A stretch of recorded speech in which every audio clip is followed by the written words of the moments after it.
Hello बच्चों, आज हम एक ऐसे गंभीर मुद्दे पर बात करने वाले हैं जिसके बारे में जानना हर उस स्टूडेंट के लिए बहुत ज़्यादा बेहद ज़रूरी है जिसने भी सीनेट 2025 का एंट्रेंस एग्जाम दिया है। आपने थंबनेल पर अभी देख लिया होगा कि आपके साथ दो बड़े स्कैम्स हो रहे हैं जिनसे आपको बच करके रहना है, क्या करना है क्या नहीं करना है, और जो सही गाइडेंस है वो हम आपको देने वाले हैं। सबसे बड़ा जो स्कैम है वो एबीबीएमयू खुद कर रहा है, कि कोई और नहीं, एबीबीएमयू खुद कर रहा है। और कुछ ऐसे चैनल्स हैं जो ऐसी चीज़ों को बढ़ावा और साथ ही साथ में खुद बच्चों को लूट रहे हैं। इन सभी चीज़ों के बारे में हम वन बाय वन करके दोनों स्कैम्स के बारे में जानने वाले हैं। चैनल पर रहे हो तो चैनल को सब्सक्राइब जरूर करना, क्योंकि आपकी यूपी सीनेट नाम की जो काउंसलिंग है, एग्जाम है, ठीक है, उन सभी चीज़ों की प्रॉपर सही गाइडेंस, सही इंफॉर्मेशन आपको हमारे चैनल पर देखने को मिलेगी।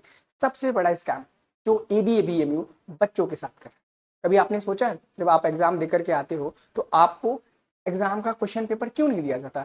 आखिर बच्चे ने 3,000 रुपए फीस एग्जाम के लिए दिए हैं, और यह 3,000 रुपए कोई कम और छोटा अमाउंट नहीं होता है। 3,000 रुपए आप सोच के देखो कि कौन सा ऐसा और एंट्रेंस एग्जाम है, चाहे वो नेशनल लेवल का हो, स्टेट लेवल का हो, जहां पर 3,000 रुपए चार्ज किए जाते हैं। और 3,000 रुपए में कमा करके ला पाना कितना बड़ा मुश्किल टास्क होता है एक मिडिल क्लास या छोटी फैमिलीज के लिए। एक बहुत ही बड़ा और बहुत ही अहम सवाल है कि भाई इतनी ज़्यादा फीस क्यों है। पहला चीज़ तो ये है, 3,000 रुपए फीस क्यों है? आप उससे 500, 600, इवन 1,000 रुपए। नीट इतना बड़ा स्टेट लेवल का एग्जाम है, जेई एडवांस, जेई मेंस इतना बड़ा एग्जाम है, यूपीएससी इतना बड़े एग्जाम्स हैं जिनकी फीस कभी 300, कभी 400, कभी 100, कभी 500, कभी 1,000 रुपए होती, 1,500 से 2,000 तक होती।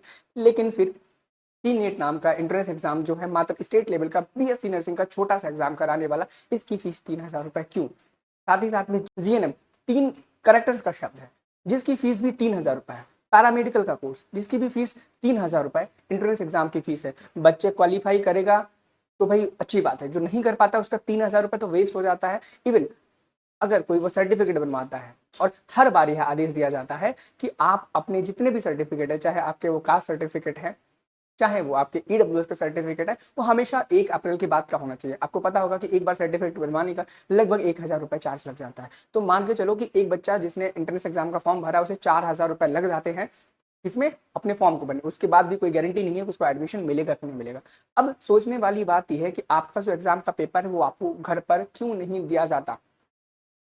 साथ ही में आप ये सोचो, आपके साथ आप सोच रहे हो भैया हमको एक कार्बन कॉपी तो दे दी जाती है, लेकिन सोचो उस कार्बन कॉपी का क्या यूज है? कोई यूज नहीं है भाई। जब बहुत सारे बच्चों का कमेंट्स आया कि भैया हमने जो कार्बन कॉपी घर पे लाए, जब आंसर की रिलीज हुई, हम मैच करने के लिए कार्बन कॉपी उठाए तो उसकी इंक इतनी बेकार, इतनी गंदी थी कि वो आंसर की से उसकी कार्बन कॉपी की भैया इंक ही हट गई। अब हम क्या करें, हम आंसर की से मैच नहीं कर पा रहे हैं। दूसरी चीज, बहुत सारे बच्चों ने बताया कि जो आंसर की रिलीज की है एबीबीएमयू ने, उसमें बहुत सारी गलतियां हैं। कुछ ऐसी आंसर कीज के सेट्स हैं जिसमें बहुत ज्यादा मिस्टेक्स हैं। अब सबसे बड़ा इंपैक्ट उन बच्चों पर पड़ रहा है जिन्होंने बहुत अच्छा पेपर दिया, उसके बाद भी आंसर की गलत होने की वजह से उनका एग्जाम में नंबर कम आया। आंसर की के अकॉर्डिंग जब वो मिला रहा है तो कुछ और आ रहा है, जब वो खुद करके आए थे और अपनी कार्बन कॉपी से मिलाया। क्योंकि जो टीचर्स हैं, जो एजुकेटर्स हैं, उस क्वेश्चन पेपर का सॉल्यूशन कराते हैं बच्चों से क्वेश्चन को पूछ करके, जब वो आंसर कराते हैं तो वो कुछ और आंसर आ रहा है, रियलिटी में कुछ और आ रहा है, लेकिन आंसर की में कुछ और दे रहा है। इस प्रकार से बच्चों का बहुत ज्यादा नुकसान हो जाता है। एक पॉइंट तो ये हो गया।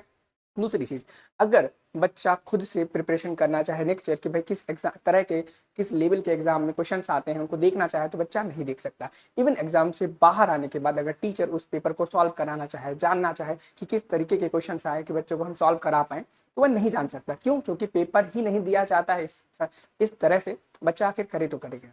बाद में आंसर की भी 4 से 5 दिनों के अंदर आती है, तो ऐसा कोई बच्चा नहीं है जो 120 के 120 क्वेश्चन को रट करके याद करके आए और अपनी जो आंसर की बाद में आती है उससे मैच कर सके। इवन मैच करने के बाद भी वहां पर आप नाम मात्र का उम्मीद भरोसा देने के लिए वहां पर एक पोर्टल चलाया जाता है जिसका नाम होता है आंसर की को चैलेंज करना। भाई आंसर की को स्टूडेंट कहाँ से चैलेंज करे जब उसके पास क्वेश्चन पेपर ही नहीं, वो क्वेश्चन पेपर को एनालाइज ही नहीं कर पाएगा, कौन से क्वेश्चन में कहाँ गलती है, कौन से क्वेश्चन पेपर में किस ऑप्शन में कहाँ गलती है, जब वो टीचर को नहीं दिखा पाएगा। जरूरी नहीं है कि हर ऑप्शन, हर क्वेश्चन जो बच्चा पढ़ के आया है वो हर क्वेश्चन को जानता हो, हर क्वेश्चन उसको याद हो। वह टीचर को दिखा करके पूछ सकता है सर यहाँ पर क्या कोई दिक्कत है, क्या गड़बड़ी है। अगर गड़बड़ी है तो उसका बोनस नंबर भी देना चाहिए। और इतना जल्दी इसमें क्या रहती है कि भाई एग्जाम होने के 4 दिन बाद रिजल्ट जारी कर देते हैं, 4 दिन बाद आंसर की जारी कर देते हैं। 10 से 12 दिन का समय लेकर के चीजों को प्रॉपर तरीके से करना एक उचित बात होती है। अब बच्चों आपके मन में बात आ ही रही होगी, भाई देखो अगर ये क्वेश्चन पेपर आपको नहीं दे रहे हैं तो उसका एक ही कारण हो सकता है कि भाई आप अगर क्वेश्चन पेपर से मैच करोगे, आपके नंबर ज्यादा आ रहे होंगे, तो फिर आप कहीं ना कहीं कंप्लेंट या चैलेंज ज़रूर करोगे। चैलेंज करने के बाद आपके नंबर बढ़ेंगे और इंटरनली ये लोग जो कोई भी स्कैम कर रहे होंगे, जिन भी बच्चों के नंबर बढ़ा रहे होंगे, जो कुछ भी ऐसा अगर कोई स्कैम चल रहा होगा, उससे ये लोग बच जाते हैं। मैं आपसे यही कहना चाहूँगा कि हम सभी को एक साथ मिल करके एक काम करना होगा। काम ये करना होगा कि सभी बच्चों को आरटीआई फाइल करना होगा, यानी कि राइट टू इन्फॉर्मेशन, एक जो कि एक एक्ट है जिसके तहत हमें अधिकार है, हमें अपनी चीज़ों का, अपनी चीज़ों को जानने का, जिस भी चीज़ की हमें जानकारी चाहिए, हम राइट टू इन्फॉर्मेशन एक्ट 2005 के अधिनियम के अनुसार किसी भी चीज़ों को जान सकते हैं कि जो चीज़ को हमने पैसा दिया है वह चीज़ कहाँ पर इस्तेमाल की गई, कैसे की। तो आरटीआई भरने के लिए सबसे पहले आपको एक आईपीओ लेना पड़ेगा। ये ज़्यादा महंगा नहीं, मात्र 10 रुपये का आता है। किसी भी पोस्ट ऑफिस में जा करके 10 रुपये का आईपीओ ले सकते हैं। वहाँ पर जाओगे, बोलोगे भैया हमें 10 रुपये का आईपीओ दे दीजिए, वह आपको दे देंगे। फिर आपको एक लेटर लिखना है। लेटर में मैं आपको यहाँ पर जो एड्रेस दिख रहा है उस एड्रेस का नाम लिखना है, वो एड्रेस लिख देना है उस लेटर के ऊपर। बाकी यहाँ उसका जो पता है मैं बता दूं, यहाँ पर आपको पता भी शो हो रहा होगा और उस पते को डिस्क्रिप्शन बॉक्स में भी मैं दे दूंगा। आपको लिखना है टू पब्लिक इन्फॉर्मेशन ऑफिसर, यानी कि PIO, Atal Bihari Vajpayee medical university, विभूति खंड, गोमती नगर, बाकी लखनऊ, पिन कोड एंड जो स्टेट है उत्तर प्रदेश करके लिख देना है। उस लेटर में लिखना क्या है, उस लेटर में जो यहाँ पर स्क्रीन पे आ रहा है, आप उस चीज को same as it is follow करते हुए अपनी चीजों को लिखें। जैसे कि आप यहाँ पर देख सकते हो, प्रेषक यानी कि जो व्यक्ति यह दरख्वास्त कर रहा है, यानी कि जिसने एप्लीकेशन लिखा है, यहाँ पर आपका नाम, पूरा पता, मोबाइल नंबर, ईमेल आईडी यदि आपके पास है तो, उसके साथ साथ में किस तारीख को यह एप्लीकेशन लिखा गया है, वह चीज़ें मेंशन करनी आपको। और उसके बाद यहाँ पर जो भी चीज़ें हैं, जो भी क्वेश्चन यहाँ पर पूछे गए हैं, ठीक है, वो सभी क्वेश्चन को सेम एज इट इज दे देना है। इस क्वेश्चन में आपको पता है यहाँ पर क्या क्या लिखा हुआ है। सबसे पहले आप यहाँ पर देख पाओगे कि सीनेट परीक्षा 2025 में पूछे गए सभी प्रश्नों का ABCD या फिर जो भी सेट उन्होंने बनाए हुए थे, उन सभी सेटों की आधिकारिक प्रति दी जाए बच्चों को। और कहाँ पर दी जाए? ऑफिशियल वेबसाइट पर, ठीक है। दूसरा, इन प्रश्न पत्रों की प्रारंभिक और अंतिम उत्तर की जो फाइनल एंड एक्यूरेट आंसर की है वह सही से दोबारा रिपब्लिक की जाए। तीसरा पॉइंट है कि किन किन प्रश्नों पर आपत्तियां प्राप्त हुई हैं, उन पर क्या कार्रवाई हुई है। जो कार्रवाई हुई है उसका ऑफिशियल डॉक्यूमेंट भी ABBMU की ऑफिशियल वेबसाइट पर एक पोर्टल बनाकर वहां पर ये सारी चीजें अपलोड किया जाए। चौथा, प्रश्न पत्रों को वेबसाइट पर सार्वजनिक रूप से क्यों नहीं डाला गया, क्या भविष्य में डाला जाएगा, इस बात को लेकर के भी आपको एक पॉइंट उठाना है और कहना है कि भाई पॉइंट यही है कि आपको पेपर को यहाँ पर डालना है। ऑफिशियल वेबसाइट में एक पोर्टल बनाना है जहाँ पर आप जितने भी पेपर्स हैं, जितनी भी आंसर की सारी वहाँ पर डालें, ताकि भविष्य में आने वाले जो बच्चे हैं उनको भी परेशानी ना हो किस तरह के क्वेश्चन आते हैं। और साथ ही साथ में हर एक टीचर, हर एक बच्चा एकजुट होकर के इस चीज़ में, इस मुहिम में हमारा साथ दे। आप चाहे एजुकेटेड हो चाहे बच्चा हो, हर बच्चे को काम करना है। एक आरटीआई फाइल जरूर करना है ABBMU के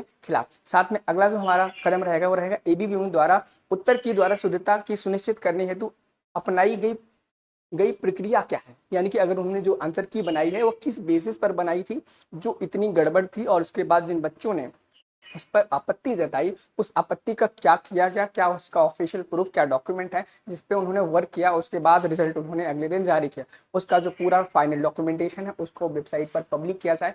ये आपकी डिमांड होनी चाहिए ABBMU से।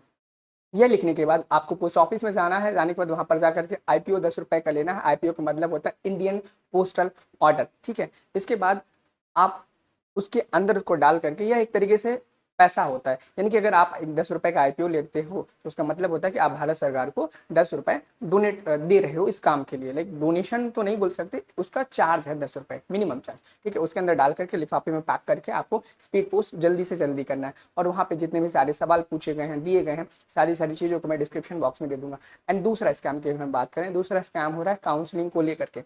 बहुत सारे ऐसे बच्चे हैं जिन्होंने मुझे मैसेज किया कि भैया क्या काउंसलिंग सीखने के लिए, काउंसलिंग कैसे होती है जानने के लिए पैसा लगता है?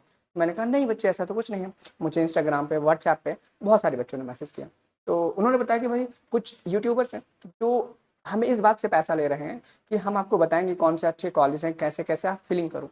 भाई ऐसे लोगों से बच करके रहो। जो मैंने देखा, बच्चे ने पूरा स्क्रीनशॉट बाकायदे भेजा है और उनके यूट्यूब चैनल पर भी प्रॉपर वीडियो है कि काउंसलिंग करवाना चाहते हो तो आप 500 रुपये हमें पेमेंट करके स्क्रीनशॉट भेजो, उसका रजिस्ट्रेशन होगा और उस रजिस्ट्रेशन के बाद हम आपको बताएंगे कि भाई कौन कौन से आपको कॉलेज फिल करना है। भाई इतनी बेकार चीज़ कैसे कोई कर सकता है? बच्चों को गाइडेंस देने के लिए 500 रुपये लोग ले रहे हैं, गजब। और इवन यहाँ तक कि वहाँ पर ये भी बोल रहा है कम नंबरों पर कॉलेज दिलाने की गारंटी ले रहे हैं वो। भाई गारंटी कहाँ से ले रहे हैं? कोई जुगाड़ बना के रखी है क्या आपने? नहीं, जुगाड़ तो नहीं हो सकती। बस जुगाड़ इतनी ही है कि बच्चों से बस पैसा ऐंठना, जो कि हम नहीं देने हो सकते। ठीक है? हम आए हैं तो बच्चों का भला, अच्छा यही सब होगा। अगर आपको सच में किसी जेन्युइन टीचर्स को फॉलो करना है, जेन्युइन एजुकेटर्स को फॉलो करना है, जो आपको सही जानकारी देते हैं, तो आप विजय सर को फॉलो कर सकते हैं, तिवारी क्लासेस को फॉलो कर सकते हैं, और हमें और हमारे नर्सिंग गुरुकुल को भी फॉलो कर सकते हैं, जो आपको एकदम बढ़िया एक्यूरेट जानकारी देंगे। काउंसलिंग के लिए कितने नंबर पर सिलेक्शन होगा, क्या क्या डॉक्यूमेंट्स लगेंगे, उन सभी चीज़ों की जानकारी आपको प्रॉपर तरीके से विजय सर के चैनल पे, तिवारी सर के क्लासेस चैनल पे और हमारे इस नर्सिंग गुरुकुल के चैनल पर भी मिलेगी। और साथ ही साथ में ऐसे लोगों से बिल्कुल बच करके दूर रहें, जो बच्चों से पैसा इन छोटी छोटी चीज़ों के लिए मांग रहे हैं। हम आपको कॉलेज बताएंगे कैसे भरना है, कैसे नहीं भरना, इन सभी चीज़ों से दूर हो। आपको विजय सर की क्लासेस पर, तिवारी सर की क्लासेस पर और हमारे चैनल पर सभी चीज़ें फ्री ऑफ कॉस्ट ये जानकारी आपको अवेलेबल कराई जा रही है। अगर आप विजय सर के फ़ैन हो या तिवारी सर के भी फ़ैन हो, तो भाई उनको भी ये वीडियो फॉरवर्ड करो, ताकि वह भी इस कार्यक्रम में शामिल हो और आरटीआई वो भी फाइल करे। और ये आरटीआई हर एक बच्चे को फाइल करनी है जिसने भी एबीवीएमयू का सीनेट नाम का 2025 का एंट्रेंस एग्जाम दिया है।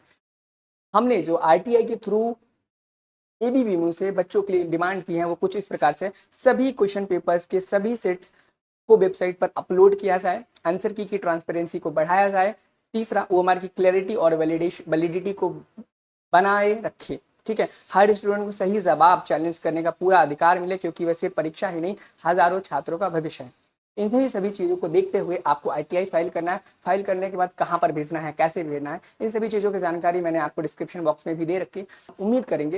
हम उम्मीद करेंगे कि आईटीआई फाइल करने के बाद आपके जितने भी क्वेश्चन पेपर्स के सेट्स हैं उनके आंसर की एक्यूरेट तरीके से एबीवीएमयू की साइट पर एक पोर्टल बनाकर वहां पर अपलोड कर दिया जाएगा, ताकि आप हर एक क्वेश्चन को मैच कर पाएं और टीचर भी उन क्वेश्चंस को मैच कर पाए, कहाँ पर गड़बड़ है, कहाँ पर नहीं है। उसके बाद अगर क्वेश्चन या फिर ऑप्शन गलत होता है तो उसको सही क्रम में ले करके उसमें हम चैलेंज कर सकें और बच्चों को उसके बदले में उसके बोनस मार्क्स भी दिए जाएँ। क्योंकि यहाँ पर ऐसा होता है, बच्चे ने 100 नंबर का करके आया, उसे 90 ही नंबर मिले, 95 नंबर मिले। यह चीज़ हर एक टीचर ने आपको बताई होगी, आप 100 का करके आओगे आपको 90 नंबर मिलेगा। भाई 100 का करके आए 90 क्यों मिले?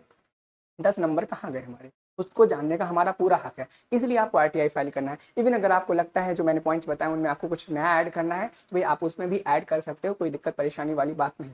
अगर आप भी इस आरटीआई को सपोर्ट करते हैं तो कमेंट में लिखिए #CNET ट्रांसपेरेंसी। इस वीडियो को अपने हर उस दोस्त तक पहुंचाइए जो नर्सिंग पैरामेडिकल की एंट्रेंस एग्जामिनेशन की तैयारी कर रहा है। अब हमें आवाज़ उठानी होगी। चैनल को लाइक, सब्सक्राइब, शेयर ज़रूर करें। Thank you, have a nice day, bye bye.